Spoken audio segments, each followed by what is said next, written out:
अस्सलामुअलैकुम। आज हम लोग फ़िज़िक्स क्लास 10 का नेक्स्ट लेक्चर स्टार्ट करने जा रहे हैं। ठीक है, आज हम लोग पढ़ेंगे टाइप्स ऑफ वेव मोशन। अब वेव मोशन की टाइप्स ही होती हैं, दो टाइप्स होती हैं, एक ट्रांसवर्स वेव होता है और दूसरा लॉन्गिट्यूडनल वेव। अब हम लोग ट्रांसवर्स वेव की पहले डेफिनेशन पढ़ लेते हैं, फिर इसके बाद मैं आपको एक एग्जांपल देके इसे समझाऊंगी भी। Transverse wave. Transverse waves are waves that travel in a direction perpendicular to the direction of wave motion. अब इसको ये जो है इस डेफिनेशन को हम एक एग्जांपल के ज़रिए समझेंगे। ट्रांसवर्स वेव को समझने के लिए हम लोग वही जो रोप की एग्जांपल जो मैंने पिछले लेक्चर से पढ़ा है वही एग्जांपल हम लोग देखेंगे। ठीक है, ये रोप है, इसको यहाँ अटैच किए हुए दीवार से और एक है दूसरे एंड से हम लोगों ने पकड़ा हुआ है। अब हम जैसे ही ऊपर नीचे करते हैं तो फिर वेव्स बनती हुई नज़र आ रही होती हैं। ठीक है, ये वेव्स बनती हुई नज़र आ रही हैं। अब ये जो वेव जो ट्रैवल कर रहे हैं ना, ये इस तरह बिल्कुल फॉरवर्ड जा रहा है। ठीक है, ये बिल्कुल एक्स एक्सिस पर फॉरवर्ड जा रहा है। ठीक है, तो ये जो है ना वेव मोशन जो है यानी वेव प्रोपगेशन की जो डायरेक्शन है वो बिल्कुल फॉरवर्ड जा रही है, यानी एक्स एक्सिस पर जा रही है। और वेव की जो वाइब्रेशन है ना, वेव वाइब्रेशन की जो डायरेक्शन है वो एक्स एक्सिस पर है, मतलब वाई एक्सिस पर है, वाई एक्सिस पर है, क्योंकि वाई एक्सिस इस तरफ होता है और एक्स एक्सिस यहाँ इस तरफ जा रहा है। तो ठीक है, डायरेक्शन ऑफ वेव वाइब्रेशन जो है वो वाई एक्सिस पर है और डायरेक्शन ऑफ वेव प्रोपगेशन जो है वो एक्स एक्सिस पर है। ठीक है, और ये जो हम ऊपर नीचे जो कर रहे हैं ये वाई एक्सिस बना रहे हैं, और ये जो वेव मोशन जो है यानी वेव जो प्रोपगेट कर रही है, डायरेक्शन ऑफ वेव प्रोपगेशन जो है वो यहाँ एक्स एक्सिस पर है, यानी यहाँ फॉरवर्ड जा रही है। और ये जो ऊपर नीचे जो कर रहे हैं ये वाई एक्सिस बना रही है। जो वाई एक्सिस है ये direction of wave vibration show कर रही है, यानी ये जो वेव बन रही है ये वेव वाइब्रेशन है, और वेव की जो वेव प्रोपगेट जो कर रही है वो बिल्कुल फॉरवर्ड कर रही है।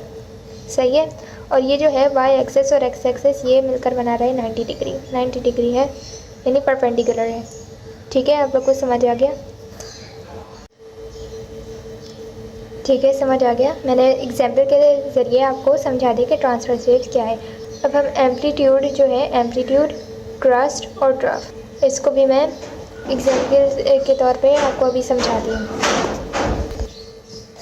ये देखिए, मैं आपको क्रस्ट, ट्रफ और एम्पलीट्यूड इस एग्जाम्पल के ज़रिए समझाऊंगी जो कि आपके बुक में गिवन है यहाँ इस तरफ। ये देखिए, ये जो है सपोज़ करें ये वेव बन रही है, यहाँ पर। ठीक है, ये वेव है। अब ये वेव का जो ऊपर वाला जो पार्ट होता है ना, इसको क्रस्ट कहते हैं। और ये देखिए यहाँ इधर लिखा हुआ भी है क्रस्ट, और ये जो नीचे जो है ना ये ट्रफ है। ये जो नीचे का जो वो बन रहा है ना ये ट्रफ, इसको ट्रफ कहते हैं। सही है, ऊपर वाले पार्ट को क्रस्ट कहते हैं, जो वेव में जो बन रही होती है ना ऊपर वाले पार्ट को क्रस्ट कहते हैं, और नीचे वाला जो पार्ट बन रहा होता है वो ट्रफ कहलाता है। ठीक है, और ये जो क्रस्ट का जो मतलब डिस्टेंस है ना, यानी ये मेन पोजीशन से यहाँ ऊपर वाले पार्ट तक जो डिस्टेंस है ना, इस डिस्टेंस ये जो डिस्टेंस बन रहा है ना इसको एम्पलीट्यूड कहते हैं। ठीक है, आपको मैंने तीनों एग्जाम्पल इस एग्जाम्पल के ज़रिए समझा दिया जो कि आपकी बुक में गिवन है। ये देखिए, मैंने इस एग्जाम्पल के ज़रिए आपको ये समझा दिया। एम्पलीट्यूड की इन तीनों की डेफिनेशन पढ़ लेते हैं, अब आपको आसानी से समझ आ जाएगा। Amplitude is the maximum displacement moved by a point on a vibrating body from the rest position और मेन पोजीशन। ठीक है, ये मैं बता चुकी हूँ। ये यहाँ पर वेव बन रही है। ठीक है, वेव जब बन रही थी और ये जो वेव का जो ऊपर वाला पार्ट है ना, इसका जितना भी डिस्टेंस है वो एम्पलीट्यूड कहलाता है। वही सारी बात कही जा रही है जो मैंने आपको बता चुकी हूँ। इस तरह crust is a point on a surface wave where the displacement of the medium is at a maximum or the positive upper part of the wave is called crust। ठीक है, दोनों डेफिनेशन पढ़ सकते हैं या फिर इनमें से कोई एक पढ़ लें, दोनों में मीनिंग सेम है।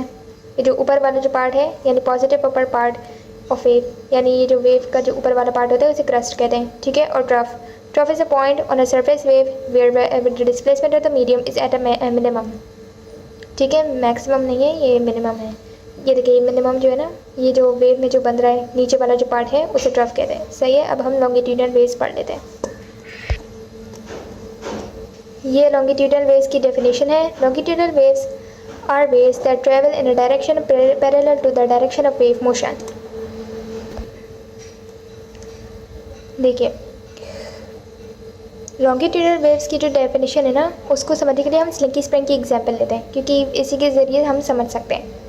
मैंने पिछले लेक्चर्स में आपको समझाया था कि हम आगे पीछे कर रहे हैं, तो फिर ये सब मैंने आपको पूरा समझा दिया है।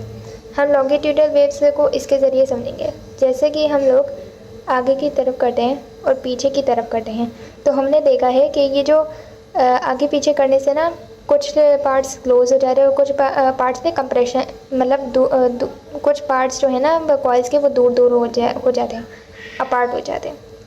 सही है, तो फिर ये जो वेव जो यानी एक तरह से ये पार्टिकल टू पार्टिकल हम एनर्जी दे रहे हैं ना इसके अंदर, तो फिर वो एनर्जी ट्रेवल हो रही है।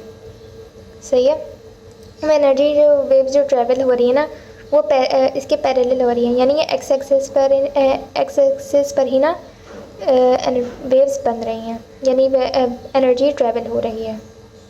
सही है, ऐसा कुछ नहीं हो रहा कि वाई एक्सिस पर ही, मतलब एक्स एक्सिस और वाई एक्सिस दोनों बन रहे, नहीं, वाई एक्सिस नहीं बन रहा है, क्योंकि ट्रांसवर्स वेव में जो था हम ऊपर नीचे कर रहे थे तो वाई एक्सिस बन रहा था, और डायरेक्शन ऑफ वेव मोशन जो है एक्स एक्सिस पर थी, और डायरेक्शन ऑफ वेव वाइब्रेशन जो है वो वाई एक्सिस पर बन रही थी, क्योंकि हम ऊपर नीचे कर रहे थे। इसमें क्या कर रहे हैं, आगे पीछे कर रहे हैं।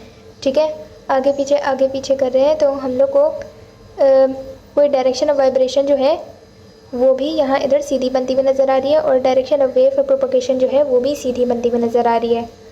ठीक है, समझ आ गया आप लोगों को? लॉन्गिट्यूडनल वेव्स इसको कहते हैं। हमने अभी डेफिनेशन भी पढ़ी है कि लॉन्गिट्यूडनल वेव्स जो है वो पैरेलल ट्रैवल करती हैं, parallel to the direction of wave motion, यानी वेव प्रोपगेशन और वेव वाइब्रेशन दोनों चीज़ें एक ही लाइन में ट्रैवल कर रही हैं। ठीक है, इसको लॉन्गिट्यूडनल वेव्स कहते हैं। ठीक है, आप लोगों को समझ आ गया? मैंने एग्जांपल के ज़रिए स्प्रिंग की एग्जांपल के ज़रिए आपको लॉन्गिट्यूडनल वेव्स समझा दिया। ठीक है, अब हम लोग कंप्रेशन की डेफिनेशन पढ़ लेते हैं। Compression in the longitudinal waves, this is a region where turns of the coils और particles are closer than average. अच्छा ठीक है, कंप्रेशन और रेयरफैक्शन दोनों चीज़ें मैं एक साथ इसमें समझा देती हूँ। कंप्रेशन जो है मैं पिछले लेक्चर्स में आपको समझा चुकी हूँ। देखिए यहाँ पर एक एग्जांपल बनी हुई है, ये देखिए स्लिंकी स्प्रिंग है। अब हमने क्या किया, उसे आगे पीछे बैक एंड फोर्थ करते चले गए, मतलब कर रहे थे। तो फिर ये देखिए यहाँ पर क्या हुआ, कुछ रीजन्स में, यानी कुछ स्लिंकी स्प्रिंग के कुछ पार्ट्स में ऐसा हुआ कि बहुत से पार्टिकल्स क्लोज हो गए, और कुछ पार्ट्स में ऐसा हुआ, कॉइल्स के पार्ट्स में, कि जहाँ पर रेयरफैक्शन आ गया। ये देखिए जहाँ पर कॉइल्स क्लोज आ गए ना, जहाँ पर कॉइल्स क्लोज हो गए, तो फिर वो जो जगह है ना जहाँ पर कॉइल्स बहुत क्लोज हो गए एक दूसरे से, तो फिर उसे कंप्रेशन कहते हैं। ये देखिए यहाँ पर क्लोज हो गए, और जहाँ पर ना यहाँ इधर कॉइल्स जो है ना वो थोड़ा सा बहुत ज़्यादा दूर होने लगे ना, वो जगह क्या कहलाती है, रेयरफैक्शन।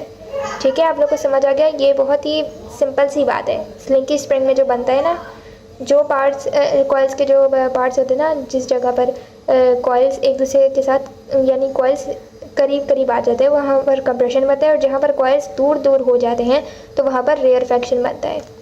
ठीक है, मैं आप लोग को एक दफ़ा रेयरफैक्शन की भी डेफिनेशन पढ़ा देती हूँ। Rarefaction in the longitudinal waves, this is a region where turns of the coils और particles are further apart than average. ठीक है, वही बात कही जा रही है जो मैंने अभी आपको उस एग्जाम्पल में समझाया।